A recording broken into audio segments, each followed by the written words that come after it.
an older parent or a loved one, chances are you're already further along the aged care journey than you realise. It often starts quietly, you're helping more with shopping, cleaning, driving to appointments. And then one day you realise the help that's needed has outgrown what you can safely or reasonably manage. And the thought crosses your mind, is it time for more care? How do you even start thinking about residential aged care? I'm Tanya. I've spent more than 30 years working in aged care as a nurse, an advisor and an advocate for families just like yours. In this video, I'm going to walk you through how residential aged care works and what you need to know to make good decisions at every step.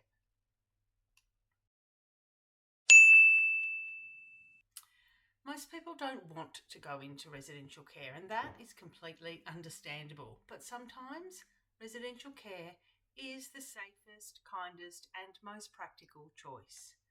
Before I walk you through the signs, there's something really important to understand. Home care packages, even at the highest level, don't provide round-the-clock care. They're designed to support independence, not to replace full-time supervision. And home care also relies heavily on family and informal support, and sometimes that is just not possible. Maybe family live far away, maybe the care needs have become too complex. Perhaps you're simply at the point where more help is needed than home care can provide. Or maybe there are changes to your ability to continue to support, perhaps family, work, life, or health pressures that mean you just can't be available enough for your loved one to safely stay at home. Or maybe everyone is just simply exhausted and something needs to change. That is when it's time to consider residential care. But here are some signs to look out for. If there are frequent falls or accidents happening at home, if there's difficulty for people moving around the home safely and they can perhaps no longer manage stairs within their home. Another good indicator is not managing personal hygiene, and this often comes relating to continence issues. Perhaps there are just increasing support needs that home care can't meet. Or maybe they're missing medications, or they're getting more confused about medications and are not able to safely manage that themselves. The other thing to consider is exhaustion or burnout among family carers.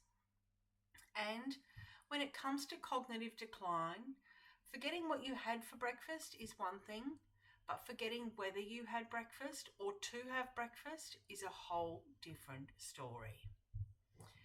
The other aspect to consider is emotional and behavioural changes. Now, some of this can be related to cognitive decline, but sometimes it's just related to isolation, which can lead to depression. If any of these things are starting to happen, it's time to start planning. Not panicking, but planning, because having time and choice makes all the difference to the journey. If you're already receiving home care, you might have approval for residential care already. When you're assessed for a home care package, I always recommend asking for approval for respite and permanent residential care at the same time. You don't have to use it, but if you need it later, it's ready and you don't have to wait for a reassessment. If you don't have approval yet, here's how to start. Firstly, contact My Aged Care. Anyone can call or refer online. You're going to go through a screening process. Now, this happens from the very first words that you say, and what you say really does matter. I have a whole video on preparing to talk to My Aged Care. I'll link it in the description below. Please watch this before you talk to My Aged Care. The other thing to remember when you're talking to My Aged Care is that you want to appoint a representative. Navigating aged care is a very complex process. The next step is assessment. So you will have an aged care assessment either by phone or in person. This is another super important step, and it's important to prepare to get it right. Again, I have done another whole video on this called Preparing for Aged Care Assessments, and I will link that below too. When you're having the assessment, ask for approval for both permanent and residential respite care, even if you don't think you'll use it right away. It doesn't expire, and having it in place will give you those future options. Now, if your loved one is in hospital and is unable to safely return home, this is definitely an aged care crisis and one of the most common. Now, the hospital social worker will usually arrange the aged care assessment for residential care. Remember that hospital assessments for aged care can only approve residential care. They cannot do approval for home care packages. Once you have had the aged care assessment, the next thing that happens is the approval. You will receive a letter with a referral code. Now, the approval doesn't expire, but it is effective immediately, meaning that once you have that letter, you can start looking for homes at any time. Once you have approval, you can start exploring homes. Choosing a residential aged care home is a big decision, and mistakes can be extremely costly, both emotionally and financially. But here's an overview of how the costs work. So there are 4 main areas of cost when moving into care. Firstly, what the government pays. After you move in, the government does an assessment in the home. It's called an ANAC assessment. Now, this assessment determines how much the government will pay the provider towards your care based on your care needs. Now, what you pay. Firstly, there's accommodation costs. This is the cost of your room. It covers the land, the building, the maintenance, and the refurbishment of the property.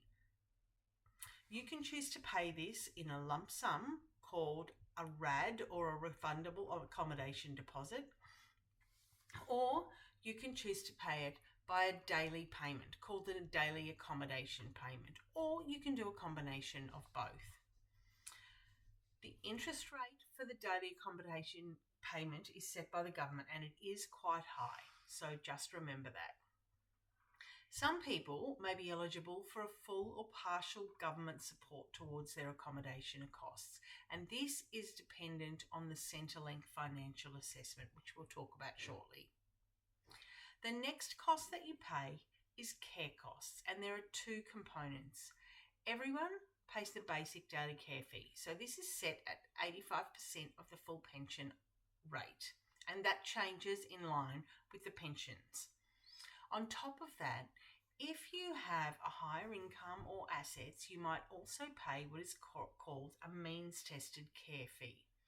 Now, this is done based on your Centrelink financial assessment, and whatever is the outcome of that assessment, the government reduces the funding that it pays to your provider by the amount that you are assessed to contribute.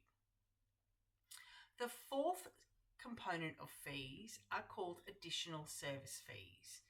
Now, not all homes charge additional service fees, but this is how it works. The government specifies the minimum care and services that all approved residential care providers must provide to the people living in the homes. Some homes offer more or better services like premium meal or entertainment packages, or perhaps wellness options.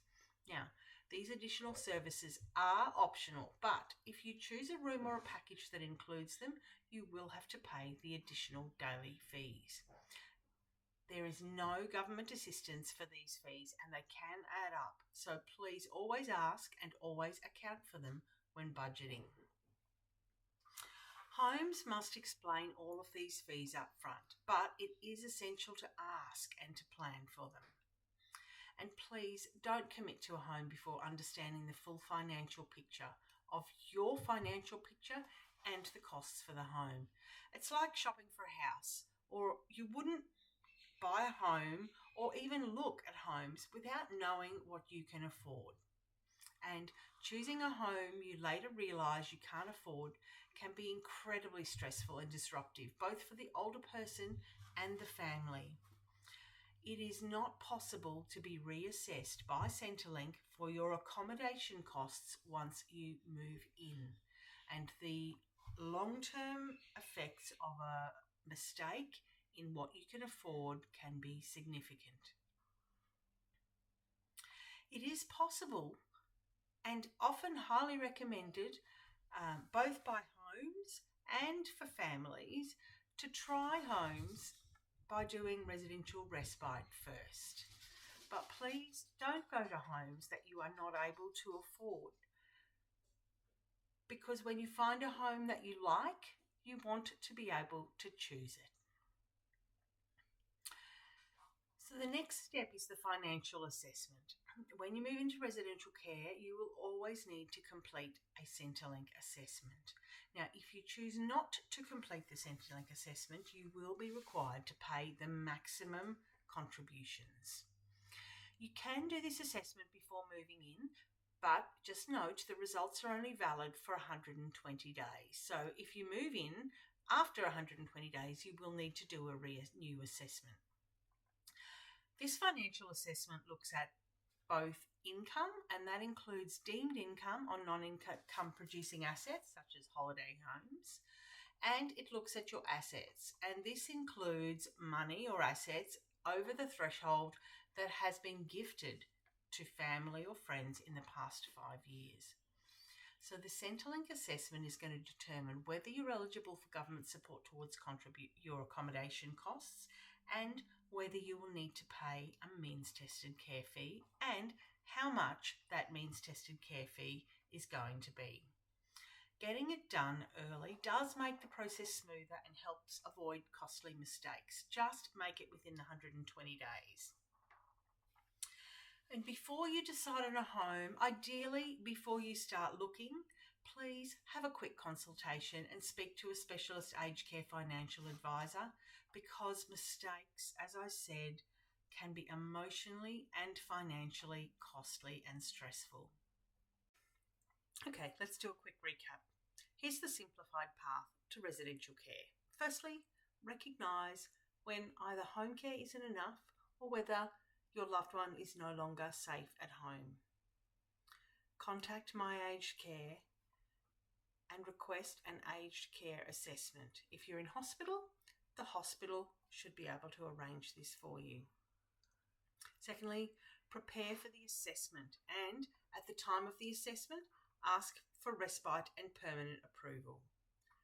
The next step, once you receive your approval letter, is to take note of the referral code. At this point, you can begin to research into residential care homes, carefully considering both the care quality and the affordability. And lastly, complete a Centrelink financial assessment and choose the home which you would like to move into. Moving into residential care can feel like a huge decision, but it doesn't have to be quite so overwhelming as it often is. And the earlier you understand the system, the more choices you have and the better the experience can be. I hope this video has helped you to feel a little more informed and confident about understanding and planning for residential aged care. If it has, I'd really appreciate if you hit the subscribe button. The way the algorithms work, it does help others to find this and my other videos, and helps them on their journey too. And if there's a specific topic you'd like me to cover, you'll find a suggested topic link in the description. I would love to hear from you. If you need more personalised support, whether it's just picking my brain for an hour or full guidance through the whole aged care journey, we're here to help at Insider Information. You can follow the website link in the description below.